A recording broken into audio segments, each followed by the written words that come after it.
Hey, this is Mike Long, and welcome to the Area 51 of the world of Magic the Gathering.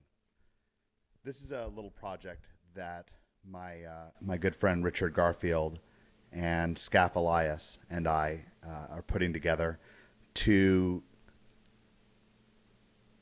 both investigate and to share some of the insider secrets of the Magic the Gathering the world with the folks that power the game, and that's you. The purpose of these, a lot of times it's going to be videos, sometimes it'll be articles that we'll be sharing with you, is to take kind of a deep investigative look at both high level, tournament level constructed tournaments, and to take a look at the Magic culture and kind of the enjoyment of the game. So this is something that that Richard Scaff and I really see eye to eye on. We all love the game, and we want to both take kind of a deeper look at the competitive game, and also look at the kind of the culture of fun Magic and what it takes to bring people into the game and to inspire them and to build a culture around us where we're really enjoying ourselves and having fun. So I want to thank you, for enjoying this video with me. And what we're looking at right now. And I'm not kidding at all when I say insider. This is no fluff. We're going to be taking a look right now at, I'm calling this deck the Keeper. People call it 5-color control. That's not a very good name for it because it's not a 5-color deck. Besides, I think it's fun when you give decks actual names as opposed to just giving it, just calling it, by a few card names. But this is the reason I'm calling it the Keeper is that's the name of a deck, maybe one of the most famous decks in the history of Magic, that my former Magic teammate from Tongo Nation, David Mills, designed, and that won a lot of Type 1 tournaments back in the day. It's actually still around and still championed. If you go over to places like the Mana Drain and so forth, really terrific, classic resource for Magic. They kind of talk about this deck, and it was a 4-color deck in some of the earliest formats of constructed. This is the days before the internet was really prevalent like it is now, and it was a very dominant deck that was it was 4 colors. It was every color except for green, and it was this really nifty control deck. And this deck that we built for Pro Tour, I guess it's Kyoto, that's going on right now. By the way, as I'm making this video, our teammate, I've been working on this pro tournament with Patrick Chapin. He was kind of the team captain, if you will, sort of unofficially, but he's the organizer and really the one who drove this play test. And I just got off the phone with Pat. Pat and I talked for well over an hour today and about this deck. We're both excited to see our teammate Gabriel Nassif is in the top 8 with our deck. He went 7-1 with the deck during the Swiss portion of the tournament. And we're going to take you inside of how this deck was created and some of the moves that we made, some of the choices that we made, and also the evolution of the deck. Now, I don't expect to nail everything all in one video. And in fact, there's 2 decks that we're going to talk about today because 2 of the decks that we created during this play test ended up finding their way into the top 8. The other deck is what we call Monsters, Inc. It's a deck kind of based around Noble Hierarch and Birds of Paradise and putting down some really powerful turn 3 creatures like Doran the Siege Tower and Roxor Monk and so forth. We'll get into that in another video. But this video, I wanted to kick off by talking about, this is our favorite deck, this Keeper deck is what I'm going to call it.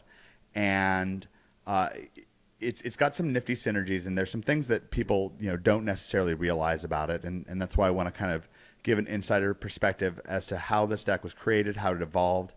And the nifty thing about this deck, when I talk about evolution, now I've worked a lot with Patrick Chapin, and by the way, there's a number of people who deserve credit, so let me get that out of the way to begin with. The primary architects of this deck. Patrick and I put together the first version of this deck. We were drawing this was all the way back at U.S. Nationals in Chicago, so months and months and months ago. And we put this deck together And we also were working with Mike Jacobs, who ended up winning the U.S. National Championship with a nice red deck. So we were very proud. It was a nice situation. And our teammate, Mark Herberholz, made top 8 also with our 5-color control deck back then. And we were drawing a lot off of inspiration that we were getting from Manuel Bucher and Wafo-Tapa, another couple of top European players. And so we actually invited Manuel to start working with us for our playtest. For our next playtest, we worked together for the Pro Tour Berlin playtest. That was a fun playtest. Now that wasn't in the extended format, but we did come up with a real nifty Elves deck, and our teammate Luis Scott Vargas ended up winning that pro tournament. Stuck it to him with the Jeets that I told him to put into his sideboard in the top 8, so that was fun for me. And we took that same team and got to work on Worlds in Memphis this year. And now we did trade information. We talked a lot. I talked at length with Gabriel Nassif and Jamie Park, and a bit with John Finkel as well, the night before the tournament. And they were running a similar 5-color control deck to ours, although the 5-color control deck that we ended up running at Worlds actually had a very, very nice performance, and we learned a lot about 5-color control there. And the reason I'm kind of going on and talking about this evolution, this is one of sort of the nifty insider lessons that allowed me and my teammates all the way, back in the, I guess it was the 1990s, in the late 1990s, to dominate Magic. One of the things that we did was we would pick a particular deck and focus on it and really get good at that deck and really get good at understanding it and try to follow it along. Obviously, Magic sets change and so forth, and the different card selections show up, so you can't always play the same deck. But if you can, and if you can get really good, David Mills calls this the ultimate deck concept. And it really is a nifty thing, because we get better and better at skills the more we get kind of focused practice on that skill with a nice feedback loop. And feedback is where we get into testing. And I'm not trying to get too scientific-y on you here, but Magic's a bit of a scientific game. It's kind of fun. And we kind of have the opportunity to get feedback by playing games and trying to take a very accurate view of what's going on inside of the game and so forth, and learning that way. And for instance, when I mentioned Memphis, one of the big winners for us at Memphis was this Broodmate Dragon.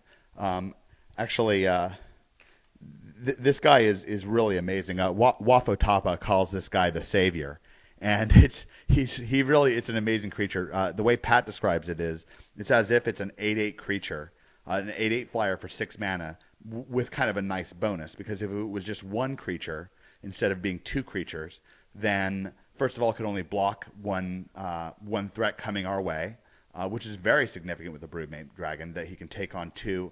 He can block 2 significant creatures and usually take them out. So if your opponent has a bunch of Bitter Blossom tokens or what have you. But also he can't be taken out with 1 removal spell. 1 Path to Exile will not get rid of this guy. 1 Celestial Purge will not take him out. And so it creates a kind of a nice advantage. And we learned through testing, this is a card that's really tremendous in our white matchups and in our red matchups. Just unbelievable. And by the way, quite nice against fairies. One of the keys, by the way, that we learned in building this deck, and it's got a nice fairy matchup. If you're taking a look here, I'll pause the video for a second and pull up some of the coverage from the Pro Tournament. All right, I'm here at the Pro Tour Kyoto coverage. This is on sideboard.com. And as I scroll down a little bit past the videos, here's the top 8. This is where Gabriel's getting ready to square off against a black-white deck. I'll talk a little bit about that matchup in a second. And Brian Robinson, who's a rookie a Pro Tour rookie from Massachusetts, manned our Monsters Inc. deck. He built a bit of a variant. We like what he did with the deck, but I'll get to that sort of later. So I'm scrolling down some of the coverage, and in round 14, which was where our teammate Gabriel was playing to make top 8, he faced off against Brian Coel, and Brian's the guy who I don't think he necessarily invented it, but he's sort of the key innovator, or at least one of the key innovators in creating Boat Brew, and he's the first guy to really have a breakthrough performance with it. And